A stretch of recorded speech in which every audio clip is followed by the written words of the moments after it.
Assalamualaikum warahmatullahi wabarakatuh. Selamat malam semuanya. Waalaikumsalam warahmatullahi wabarakatuh. Ya, oke. Sebelumnya saya minta maaf ya. Eh, Kalau hari ini tuh tanggal merah ya. Saya lupa belum cek kalender. Jadi untuk mata kuliah sistem operasi tetap dilaksanakan malam ini ya. Tadi kalaupun ada jawaban yang mungkin ingin ditunda, ya mungkin bisa besok. Tapi karena belum ada jawaban yang pasti, jadi tetap saya lanjutkan. Oke, untuk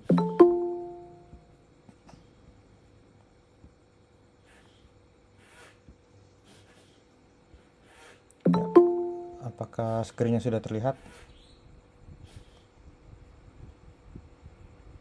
Sudah. Oke. Menyembuhkan.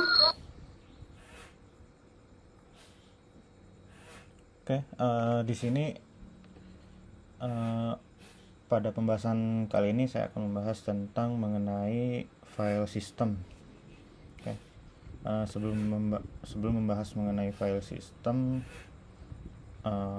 mungkin untuk sistem operasi ini, untuk langsung aja untuk ke UASnya nanti, kalian bikin, mungkin bisa saya informasikan dari awal ya, kalau kurang lebih seperti kisi-kisi. Nah itu nanti bikin bagaimana tahap-tahap proses instalasi OS, baik itu Windows, Linux. Windows kan ada beberapa versi, ada Windows misalnya mulai dari Windows 8 atau Windows 10. Terus kalau Linux ada Linux CentOS, kemudian ada Ubuntu, ada Linux Mint. Nah itu nanti per mahasiswa satu orang ya, berarti satu OS. Misalnya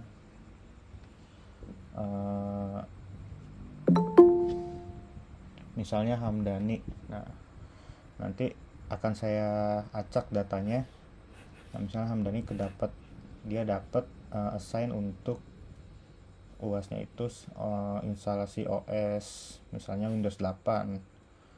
Kemudian ada misalnya Gilbert, nah misalnya dia Linux Ubuntu. Nah nanti itu rangkumannya itu uh, kurang lebih dibuat PowerPoint ya. Ada screenshotannya mulai dari tahap awal sampai selesai. Nah, sambil dijelaskan tahap ini ngapain aja gitu tahapnya. Oke. Nah kurang lebihnya kayak gitu ya, paling sama nanti ada untuk ngitung scheduler CPU ya, dua itu sih ya, kurang lebihnya untuk nanti UAS seperti itu. Oke, sekarang balik lagi ke materi, yaitu mengenai file system. Oke, nah di file system ini, nah yang pertama itu mengenai konsepnya ya, konsep file. Nah di sini itu file ini itu berisi kumpulan beberapa informasi yang saling berhubungan dan tersimpan di dalam secondary storage. Nah, di dalam konsepnya ini, konsep file system ini, dia terbagi beberapa tipe. Ada yang pertama itu ada yang namanya data. Nah, data ini memiliki beberapa jenis juga. Nah, ada subnya lagi, itu karakter, ada numerik, ada binary. Nah, karakter ini kan biasanya berisi campuran ya, bisa angka, bisa huruf. Kemudian untuk numerik, nah, kalau numerik ini ya pada umumnya berisi data-data yang sekumpulan angka. Nah, kalau binary ini biasanya itu Yang dimaksudkan itu tipe data untuk yang file biasanya, untuk binary. Nah, kemudian yang kedua ini ada program. Program ini binary sama kayak kalau sederhananya itu file atau aplikasi-aplikasi yang digunakan. Misalnya ada aplikasi Microsoft Office Word. Nah, itu file installernya atau file executable-nya atau dengan tipe extension .exe ya, itu binary program.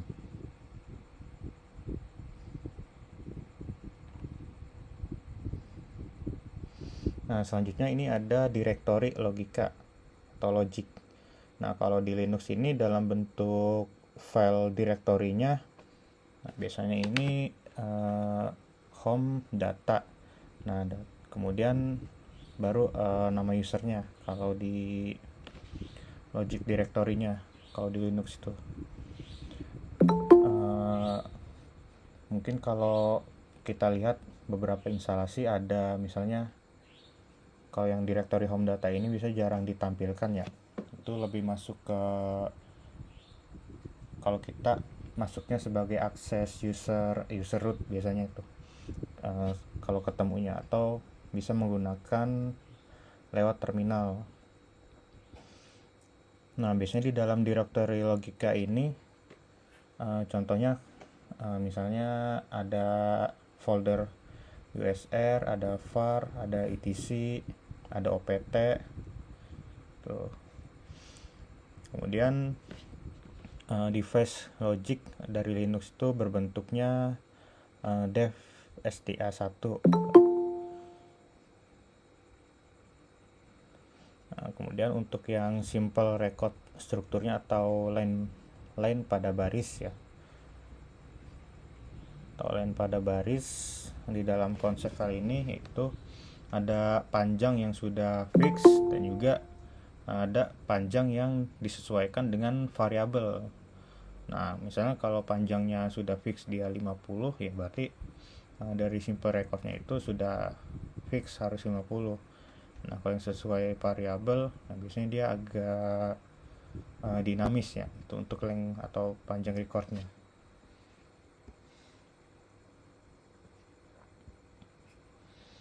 Oke, selanjutnya yaitu ada complex struktur. Nah, complex struktur ini biasanya berupa dokumen format ya, bisa RTF. Nah, biasanya RTF ini ditemukan di dalam OS Linux dan juga macOS. RTF ini kalau nggak salah singkatannya itu Risk Format. Nah, kalau di Windows itu TXT untuk persamaan dengan RTF ini.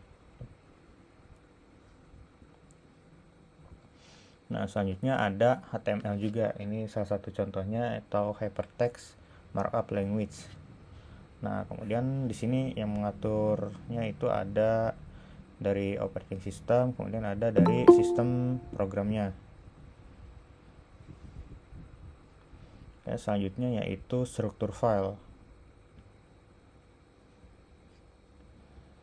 Nah, struktur file ini dimaksudkan yaitu dari sistem operasi di sini membutuhkan struktur file tertentu. Nah, untuk menjalankan atau mengakses suatu file tertentu. Kemudian dari sistem operasi itu diharuskan mampu mengenal sedikitnya satu jenis struktur file. Nah, kemudian di sini ada misalnya jika sistem operasi mengenal dan juga semakin banyak struktur file, maka semakin luas aplikasi yang dijalankan. Namun ukuran sistem operasi akan semakin membengkak.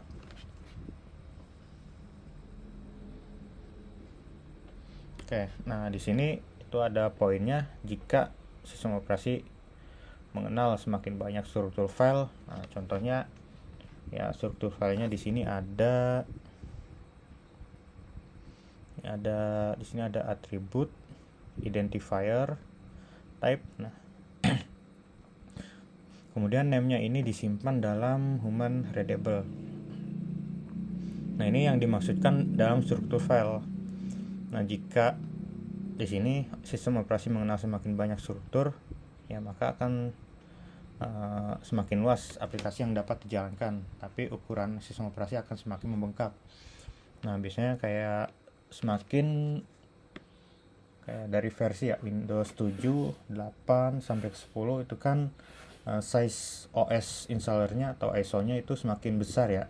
Nah, itu bisa jadi disebabkan karena dari struktur filenya. Nah, ini beberapa atribut dari struktur file. Ini ada name, kemudian identifier, type, location, size, protection. Ini ada time date, and user identification, ada information. Nah, jika semakin banyak atribut file yang dikenal dalam OS, nah nantinya size dari OS tersebut juga akan semakin besar. Kebalikannya, kalau ya semakin sedikit atau kecil, nah itu nanti dari size OS-nya juga akan kecil. Nah, di sini name-nya ini disimpan dalam human readable name, kemudian identifier ini sebagai unique tag atau number dalam file system atau unique file. Kemudian type-nya ini dibutuhkan oleh sistem, contohnya ada .txt, misalnya ada lagi .exe, .docx, tuh. Ada .html dan sebagainya. Kemudian location, ini pointer yang itu file location-nya ada di hard disk. Kemudian size, current file size atau file size yang dapat dibaca. Tuh. Current size file.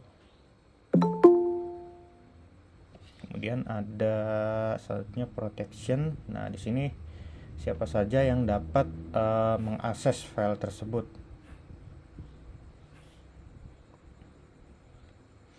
Nah, misalnya ada contoh, biasanya diakses file kalau kita klik kanan properties, kemudian user group, kalau nggak salah itu ada namanya administrator, kemudian ada user biasa ya, ada user atas nama kita. Nah, itu kita bisa memberikan akses misalnya user yang lain hanya untuk Rita saja, atau malah tidak diberikan akses sama sekali, atau bisa writing juga, atau executing, ataupun full access. Biasanya yang full access itu user administrator, atau kalau di sistem Unix itu user root. Kemudian ada time date user identification, ini yaitu bisa untuk data, untuk protectionnya, kemudian security, dan juga memonitor usage dari OS-nya. Dan ada information. Nah, selanjutnya di sini operasi file. Nah, untuk yang operation file aksesnya itu create. Nah, di sini user dapat menciptakan file. Kemudian kalau write atau edit ya, write atau edit. Nah, di sini itu user dapat atau pengguna dapat menulis file dari posisi tertentu. Nah, kalau read, nah di sini user itu hanya dapat membaca file dari posisi tertentu. Ya, misalnya kalau ada user yang hanya bisa diakses, biasanya itu user biasa ya. Kadang ada yang memerlukan run as administrator. Nah, kalau itu biasanya memerlukan akses tambahan. Misalnya yang sebelumnya hanya read saja, nah dia kalau memerlukan run as administrator, biasanya ada akses itunya berupa write ya, bisa untuk mengubah file atau mengexecute. Kemudian ada delete, itu untuk hapus. Ada seek, ini mencari data itu dari posisi tertentu.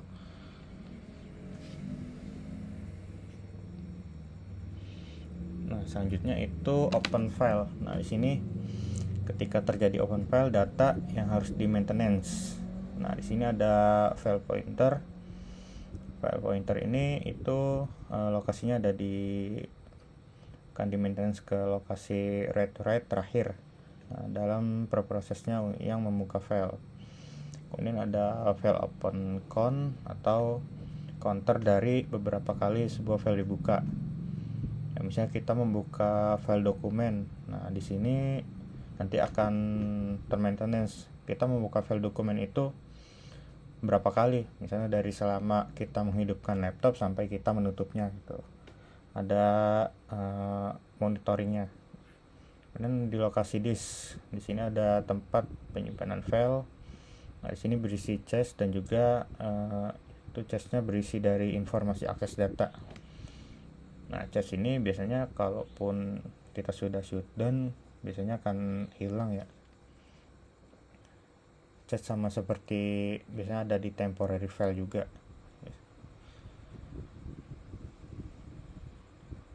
Kemudian ada access right. Nah, di sini access right-nya itu menentukan hak akses per proses dari file. Ya, memang ketika kita mengakses file atau membuka file, memang ya tanpa disadari beberapa maintenance ini berjalan gitu. Ya memang berjalannya secara background service gitu. Secara background service. Jadi user ya hanya taunya itu hanya membuka file saja, tanpa tahu proses yang ada di belakang layarnya itu. Nah, ini kurang lebihnya beberapa proses yang terjadi. Nah, selanjutnya di sini ada open file locking, yaitu dilakukan oleh OS dan juga program. Nah, selanjutnya di sini terjadi ketika ada akses ke file. Kemudian ada dua kemungkinan mandatory. Nah, di sini akses denied ketika ada perintah atau request. Nah, biasanya kita mengakses file itu suka ada notif, walaupun memang jarang ya ada akses denied. Nah, di sini berarti filenya itu dikunci ya, atau memerlukan akses. Ada yang namanya advisor. Nah, di sini prosesnya itu dapat menemukan status overlock dan memutuskan yang dilakukannya sendiri. Selanjutnya ini tentang file types, name dan juga extension. Nah, di sini beberapa poinnya itu ada yang pertama file type, user extension, fungsinya apa. Nah, yang pertama ini executable. Kemudian executable ini file extensionnya biasanya apa gitu. Nah, di sini ada .exe, misalnya kita download sebuah program, misalnya ada itu chrome.exe, dan juga ada .com, dan juga ada dengan extension .bin. Ini executable. Ya, executable itu ketika di double click dia akan menjalankan programnya, baik itu yang portable ataupun installer. Nah, di sini ready to run dengan machine language program. Kemudian ada object atau file tipenya object, kemudian extensionnya obj. Nah, di sini fungsinya itu sebagai compiler dan juga machine language. Nah, selanjutnya ini ada source code ya. Dengan extension ini bisa banyak ya, ada C, Java, ini Pascal ya. Kemudian ada PHP, CPP, ini C++. Kemudian ada Python juga. Kemudian masih banyak lagi ya. Ada .js. Nah, ini itu fungsinya itu sebagai source code in various language ya. Bahasa source code yang kalau sederhananya yang bervariasi yang dapat dijalankan. Kemudian ada bat tipenya atau ekstensinya .bat. Nah, di sini itu sebagai fungsinya itu comment ke interpreter comment. Juga ada file type-nya text. Nah, di sini txt ya. Atau biasanya kalau kita di Windows itu ketika membuka Notepad kemudian menyimpannya akan otomatis secara default disimpannya itu dalam bentuk extension.txt atau di sini textual data atau dokumen. Nah, kalau di macOS atau di Linux dia RTF, storage text format. Kemudian di sini ada word processor. Nah, di sini ada RTF, kemudian ada doc juga, atau kalau sekarang itu ada .x ya. Di sini itu prosesor dengan format various word, atau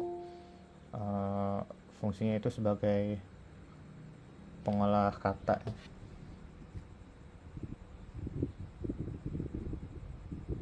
Nah, selanjutnya di sini ada library. Di sini dengan extension .lib atau .dll. Nah, di sini atau sebagai fungsinya itu library tambahan untuk program ya.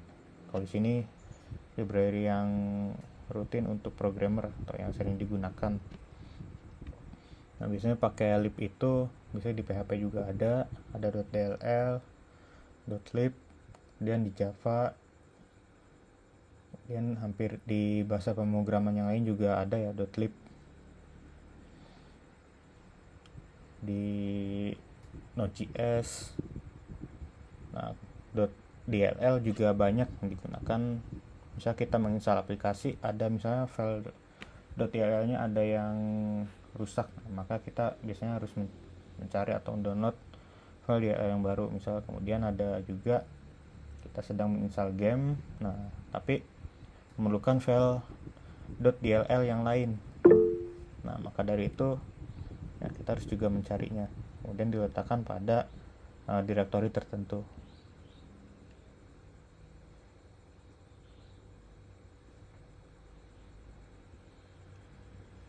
Nah, selanjutnya di sini ada print view. Print view ini biasanya digunakan untuk melihat secara baik itu berformat printing atau viewing. Nah, di sini ada ekstensinya, itu contohnya itu ada PDF dan juga JPEG. Nah, biasanya kalau kita mau lihat dokumen untuk view saja dan siap di print ya, biasanya itu bentuknya PDF, langsung open view. Nah, seperti ini biasanya ya. Nanti tinggal di print. Nah, kalau JPEG ya biasanya kalau ada gambar tertentu, ada file di komputer kita, tinggal kita double klik, dibuka. Nah, itu berupa print view dari gambar. Kemudian di sini ada arsip. Arsip ini itu contohnya itu ada extensionnya itu zip, tar, rar. Nah, di sini bisa digunakan untuk mengkompres, misal mengkompres beberapa file atau dokumen atau file yang besar, misalnya 1 giga. Nah, kalau dikompres ini atau diarsip ini biasanya size-nya akan menjadi lebih kecil. Dan juga untuk mengirimkan dokumennya lebih mudah ketimbang kita meletakkannya langsung ke dalam folder ya, atau misalnya upload langsung dari foldernya, itu biasanya agak sulit ataupun nanti filenya terpecah-pecah. Kemudian ada multimedia. Di sini ada impact, MOV dan juga MP3, yaitu fungsinya untuk mendengarkan audio video. Nah, selanjutnya ini ada direct access dan juga indeks sekuensial. Direct access itu berguna untuk mengakses langsung informasi dalam jumlah yang besar. Nah, di sini contohnya itu database, itu direct access ya. Itu baik itu database SQL access, kemudian ada SQL, kemudian ada SQL Server, Postgre, MongoDB, dan juga database yang lainnya. Kemudian ada indeks sekuensial. Nah, di sini yaitu file dapat dilihat sebagai sederetan blok yang berindeks. Nah, contohnya itu untuk mencari satu bagian dari file. Nah, contohnya kita mencari indeksnya, kemudian dengan pointer kita mengakses file secara langsung lalu mencari bagian dari file yang diinginkan. Kemudian di sini ada file system mounting. Nah, file system ini yaitu sistem berkas yang sebelumnya dapat digunakan kemudian harus dimount terlebih dahulu. Nah, biasanya file ISO ya, sebelum digunakan, atau file dalam bentuk CD ya atau mon. Nah itu sebelum digunakan harus di mount terlebih dahulu, atau kalau menggunakan Windows tinggal diklik kanan kemudian open with Windows Explorer. Nah itu di mount.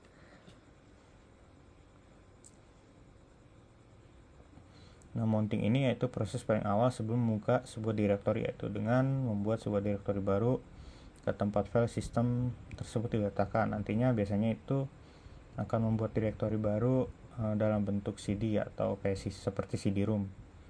Walaupun di laptop kita itu tidak ada CD-ROM, nanti dia akan membuatnya sendiri. Kemudian mount point ini direktori kosong tempat file sistem yang akan di mount diletakkan. Selanjutnya partisi dan mounting. Di sini ada root partition yang di mount pada saat boot time. Kemudian di sini ada lagi keterangan itu partisi yang lain, kemudian di mount secara otomatis atau manual tergantung dari sistem operasi yang digunakan. Nah, contohnya ini kalau otomatis diletakkan di etc fs type. Kemudian kalau untuk yang Windows, setiap partisi yang di mount ditandai dengan huruf dan kolon dan juga black slash. Nah, biasanya untuk mount yang baru kalau di Windows itu dia ada partisi, misalnya partisi default kita itu ada C sama D. Kemudian di mount baru itu akan membentuk direktori baru atau disk baru ya. Itu jadi ada disk E tuh. Yang nantinya kalau sudah selesai digunakan akan dapat bisa di-eject. Nah, kemudian untuk yang Unix system, nah di sini file system dapat di-mount di semua direktori. Ya, tampilannya hampir sama seperti direktori yang ada pada sistem ya atau defaultnya tuh. Jadi tidak ada pembeda seperti ada tambahan hurufnya atau apa, paling tergantung sesuai dengan namanya ya. Dari misalnya kita dari flash disk itu ada keterangannya nama kita dari file sistemnya ya, biasanya itu di mount-nya ya nanti akan terdapat nama kita di awalnya, atau dari mount ISO atau dari mount yang lain. Nah itu akan menyesuaikan dengan name dari file tersebut. Selanjutnya ini ada file sharing. Nah, file sharing ini mendukung sebuah sistem operasi yang user oriented. Nah, kemudian berhubungan dengan permission access. File sharing ini yaitu file yang dapat diakses oleh beberapa user atau file yang dapat dibagi-bagi. Nah, kemudian multiple user juga bisa mengakses file yang sama. Nah, di sini distribusinya itu menggunakan cross network atau menggunakan jaringan untuk berbagi filenya. Nah, di sini pada multiple user ini terdapat beberapa level ya, ada owner ID. Nah, di sini biasanya itu user yang bisa mengganti atribut, kemudian membuka akses dan mengontrol sebuah file atau directory, atau biasanya itu di sini ya full akses ya dia mempunyainya ya. Nah, kemudian ada group ID, sekelompok user yang men-share akses sebuah file. Nah, kemudian untuk universe ini umum, universe ini umum, tapi dia tidak bisa mengganti atribut, membuka akses atau mengontrol sebuah file. Ya, mungkin tepatnya hanya bisa membaca itu atau read file.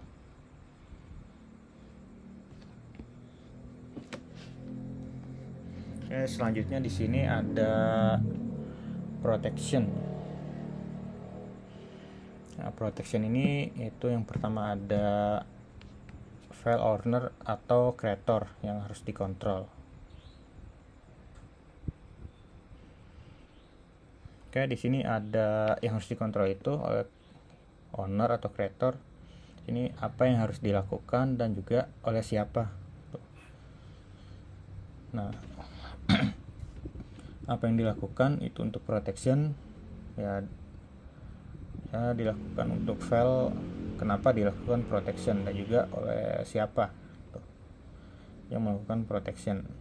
Nah, di sini tujuan proteksi itu menjaga keamanan dari kerusakan fisik, reliability, dan juga menjaga dari akses yang tidak diizinkan. Ya, misalnya kita memberikan atau membuat sebuah file yang awalnya itu bisa siapa saja mengakses, kemudian suatu saat karena kita khawatir akan datanya menjadi tidak aman ya, kemudian diberikan akses tambahan, yaitu hanya user-user tertentu saja yang dapat diizinkan untuk mengakses file tersebut. Nah, di sini tipe aksesnya itu ada read, write, execute, kemudian ada append, delete, dan juga list. Di sini ada dari itu organisasi file system. Nah, di sini organisasi file system memiliki beberapa proses ya, mulai dari application program, kemudian masuk ke dalam logical file system, selanjutnya file organization module. Nah, seterusnya di sini ada yang namanya basic file system. Nah, di sini I/O ini yaitu input output control dari sistem operasi. Kemudian di sini terakhir itu ada device. Selanjutnya itu mengenai implementasi file system. Nah, di sini yang pertama itu mengenai struktur on disk-nya ya. Untuk boot control block. Nah, kalau di sini penjelasannya itu untuk informasi sistem file pada sistem operasi. Ya, karena biasanya untuk boot atau booting ya, pada OS. Kemudian di sini ada partition block control. Di sini memiliki spesifikasi dari partisi yang dimiliki. Tuh. Mungkin kalau diceknya, kalau umumnya itu di disk management untuk mengetahui dari block control dari partisi. Dan ada struktur directory. Nah, di sini itu untuk mengatur, contohnya itu file-file dalam directory.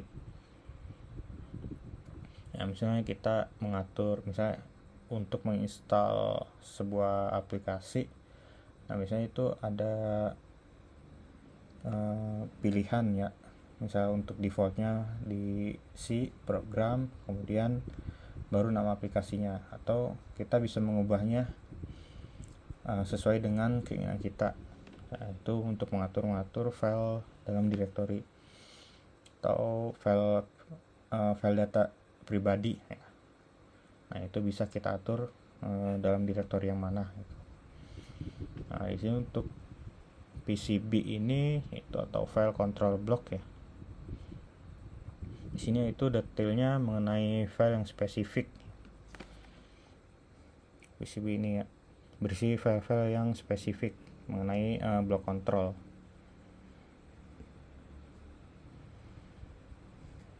Ya, selanjutnya implementasi file system.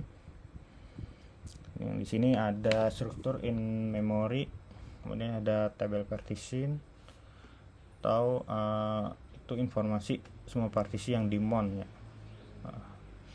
Misalnya di partisi kita itu ada 2 yang dimount, ada contohnya itu biasanya disk C untuk sistem, kemudian ada disk D untuk data ya. Misal sewaktu-waktu OS-nya itu bermasalah, ketika ingin reset atau install ulang, data pribadi di disk D itu akan tetap aman. Nah, itu nanti semua partisi yang dimount itu biasanya terbaca ya di dalam tabel partition. Ya, berarti itu ada 2 partisi.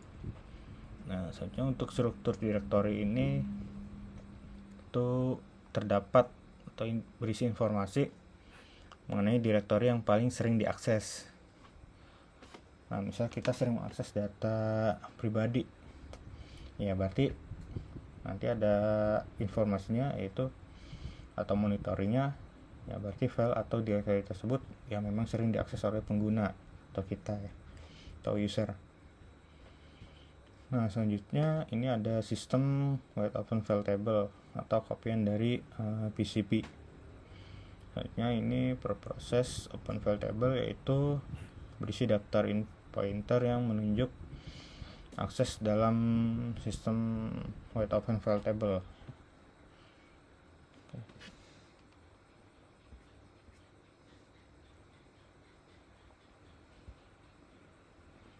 Oke, pembahasan untuk file system sudah selesai ya. Ini untuk nextnya pembahasan yang lain. Oke, sampai sini ada yang ingin ditanyakan?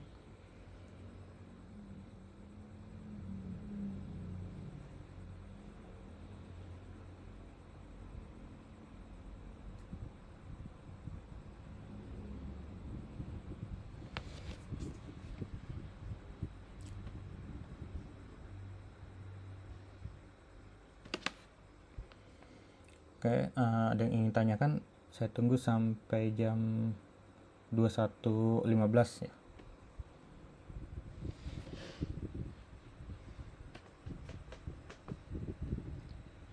Atau mengenai tadi kisi-kisi untuk UAS nanti boleh.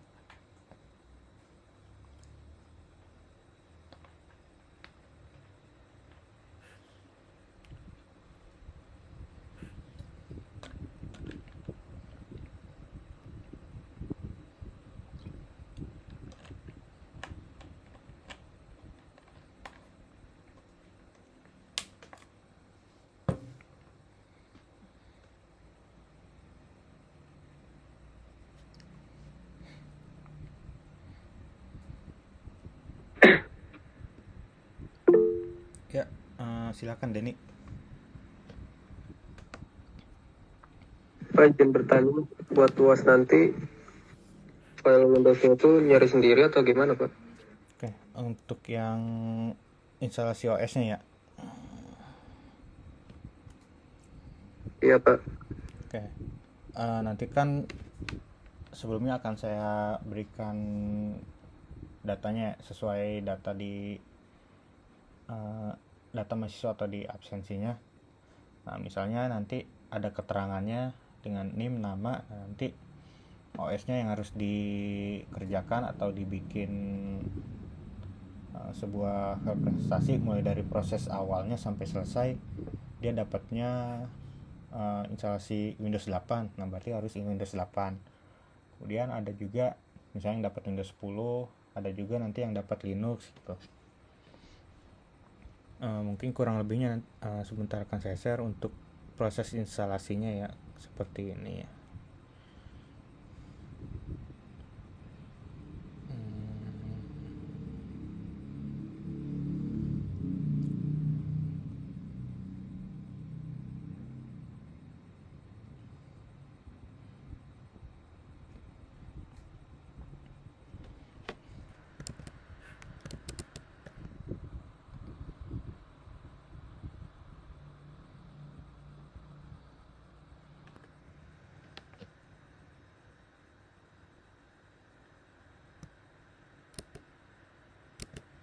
Oke, nah ini contoh untuk misalnya instalasi OS ya. Di sini ada Linux CentOS. Nah, di sini saya pernah membuat untuk Linux CentOS itu berbasis ada dua ya. Di sini pertama berbasis GUI atau Graphic User Interface. Nah, di sini tahap-tahapnya kayak gimana ya untuk instalasinya OS-nya untuk CentOS. Nah, biasanya untuk Linux versi atau Linux yang lain ya, baik itu Mint, kemudian ada Ubuntu, ada Kali Linux juga nanti akan berbeda. Nah, di sini selain screenshot nanti dijelasin. Nah, di sini tahapnya ngapain aja gitu. Prosesnya ngapain aja.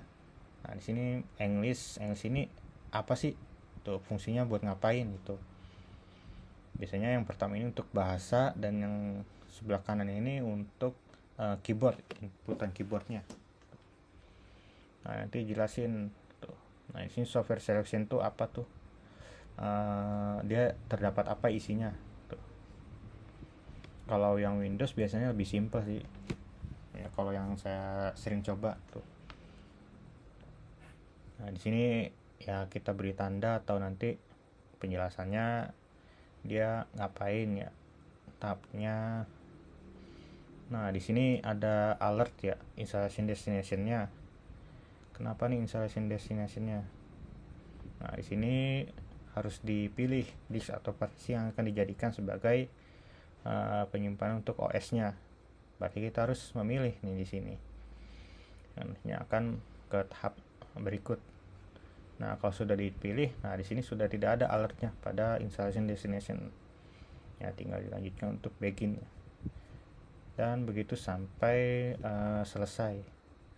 Nah, kalau sudah selesai ya seperti ini tampil dan nanti bisa login. Nah, kalau di sini saya menggunakan VirtualBox ya, menggunakan VirtualBox untuk instalasi OS ini.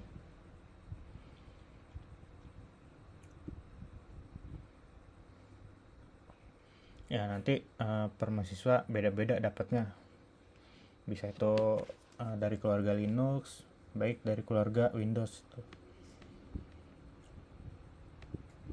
Ya, mungkin saya informasikan dari sekarang, kalau nanti waktunya pas hari H, ya pasti akan membutuhkan waktu lebih banyak.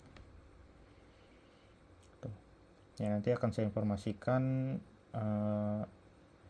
bisa di pertemuan 11 atau 12 ya untuk detailnya. Oke, apakah sudah cukup atau kurang jelas? Ya Pak, cukup. Makasih Pak. Oke, sama-sama. Yang lain ada lagi yang ingin tanyakan?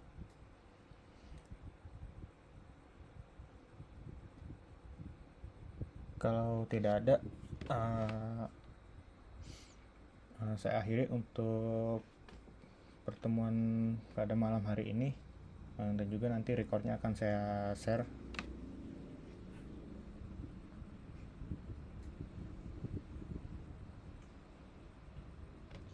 Oke, baik, terima kasih semua yang sudah hadir. Kurang lebihnya mohon maaf. Wassalamualaikum warahmatullahi wabarakatuh. Selamat malam semuanya. Waalaikumsalam warahmatullahi wabarakatuh. Selamat malam kembali.